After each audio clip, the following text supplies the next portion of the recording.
This is amazing! I can't believe it's even a real thing. But it is a real thing. I'm about to show you everything it takes to get Super Mario Maker World Engine running on your own PlayStation Vita. Time to grab your jailbroken system and a USB cable. Thanks, Mario. Couldn't have said it better myself. Everything you need to get the game up and running on your jailbroken Vita is included in this all-in-one file. It's hosted on mega.nz and linked for you in the description. Navigate to the big green download button near the right center of the screen and click on it. Mega will take a moment to queue the file up and then download it to your computer for you. Once you have this file downloaded, extract the contents to your computer.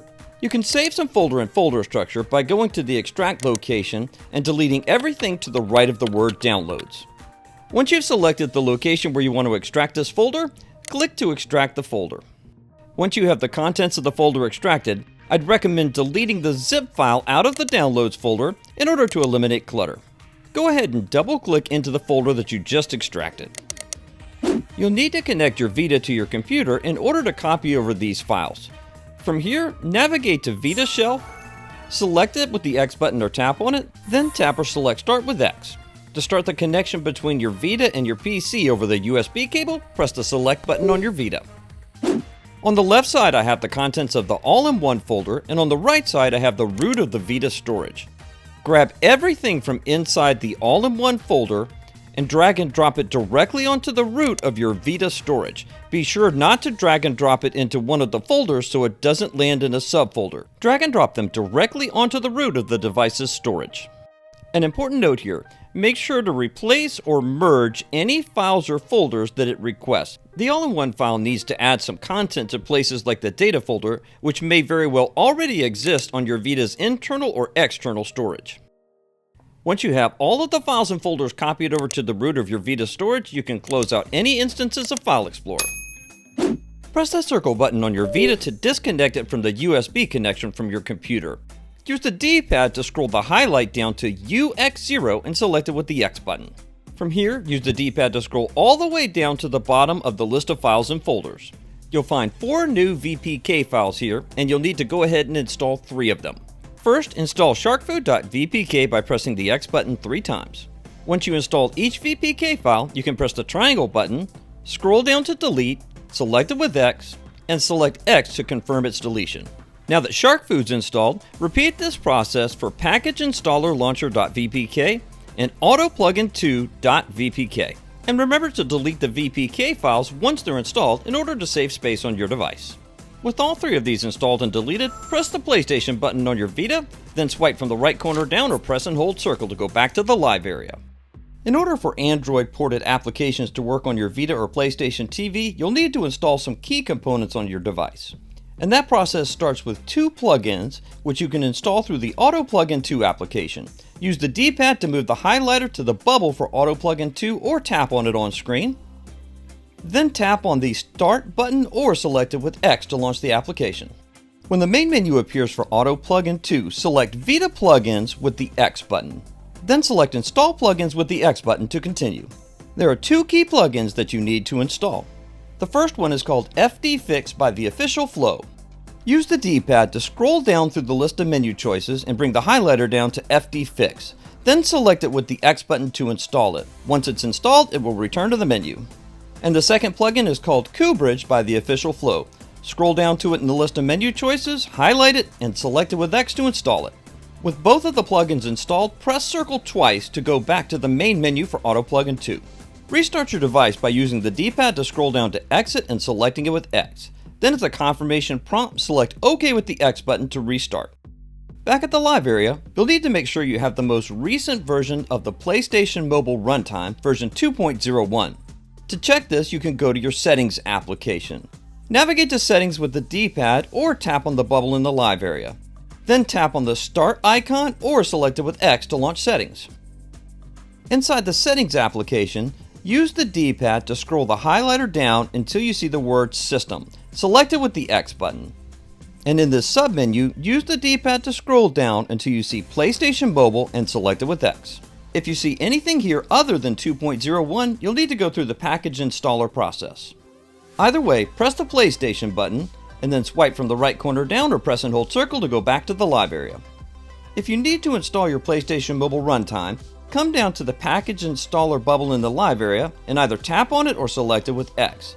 Then tap on Start or select it with X to go into the package installer software. From the package installer main menu, use the D-pad to scroll down to Install from 𝐷𝐿/package and select it with X. Although it might seem a little redundant, once again use the D-pad to scroll down to 𝐷𝐿/package and select it with X. You'll find 3 package files with varying version numbers: version 1, version 2, and version 2.01. You'll need to install these in linear order, starting with the package file number that is one number higher than your existing number. In this case, there weren't any, so we'll need to install version 1, version 2, and version 2.01. But if you were already on version 1, for example, start at version 2 and install version 2.01. If you already had version 2, then you can just install version 2.01. And of course, if you already have version 2.01, you don't have to do any of this stuff in the first place.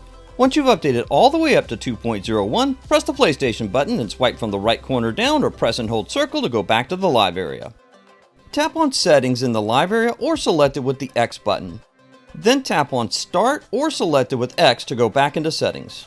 Let's verify that the PlayStation Mobile runtimes were installed correctly. Scroll down to System, select it with the X button, and inside System, scroll down to PlayStation Mobile. Select it with the X button and you'll see the latest version. It should say 2.01. If you have anything else here, make sure you go back through and double check your work inside the package installer process. Press and hold the power button on your PlayStation Vita or press and hold the PlayStation button on your PlayStation TV controller. Select power off to turn off your device and then give it a few seconds and turn it back on. Back at the live area, it's time to feed the shark. Use the D-pad to scroll the highlight down to the bubble for shark food in the live area or tap on the screen. Then tap on Start or select it with X. The really cool thing about shark food is it's automatic. You don't have to do a thing. It'll take care of its processes for you automatically and it goes back to the start icon once it's done. Then as usual, swipe from the right corner down or press and hold circle to go back to the live area.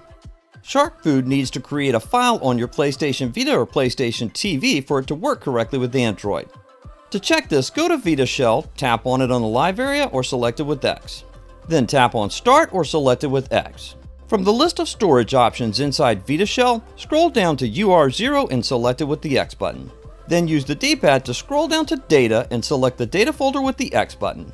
And this is where SharkFood created the file that you need. It's called libshackccg.suprx. With the Android prerequisites out of the way, press the circle button twice to go back to the list of drives and storage areas. Use the D-pad to scroll back down to UX0 and select it with the X button. Once you're inside UX0, use the D-pad to scroll all the way down to the bottom of the list of files and folders. Hey, you remember that YoyoLoader.vpk file from earlier? Now you can install it. Select it with the X button to continue, select X to confirm, and select X to grant it permissions to install itself. Once the VPK file is installed, you're not going to need it any longer. Press the triangle button on your Vita, scroll down to Delete with the D-pad, and select Delete with the X button. At the confirmation prompt, select Yes with the X button to delete this VPK file. From here, press the PlayStation button on your Vita, then swipe from the right corner down or press and hold circle to go back to the live area. Before moving forward, make sure your Vita is connected to Wi-Fi so you can access key updates for YoYo. Go ahead and select YoYo by tapping on it or selecting it with X. Then tap or select Start to launch YoYo for the first time. The YoyoLoader application will download key updates and install them. But one of the things that doesn't download automatically is the menu artwork for the games. Press the square button on your Vita and your Vita will automatically download these files for you. Okay, before you launch the game, you'll need to highlight it first by using the D-pad to move the highlight down to the game. Once you have the game selected, press the triangle button on your Vita to pull up a pop-up menu. Alright, I'm going to zoom in here so we can take a close look at the 2 necessary checkboxes. Use the D-pad to move the highlight down to Run with Extended Runner Pool and select it with the X button to place a checkbox here. Next, use the D-pad to scroll the highlight down to Compress Textures and select it with the X button to place a check in this checkbox. With these 2 boxes checked, press the triangle button to go back to the main menu for YoYoLoader. The game's configured and ready to go. Press the X button to launch it for the first time. You'll see a prompt letting you know that there's a community key map available for the game. You definitely want to select yes for this because it's going to enable you to use the physical controls on the Vita rather than just touch controls to move Mario. And be prepared to be patient. It takes about 1 minute or so for the game to load into the Vita system memory so that it can be played. And just like that, you'll be building the Mario levels of your dreams. But hey, if you skip this important Mario game for your PlayStation Vita, you're missing out on a lot of fun. Click on the video shown on screen and linked in the pinned comment and description to learn how to play Mario Kart on your Vita. It's about as much fun as you can have with your clothes still on.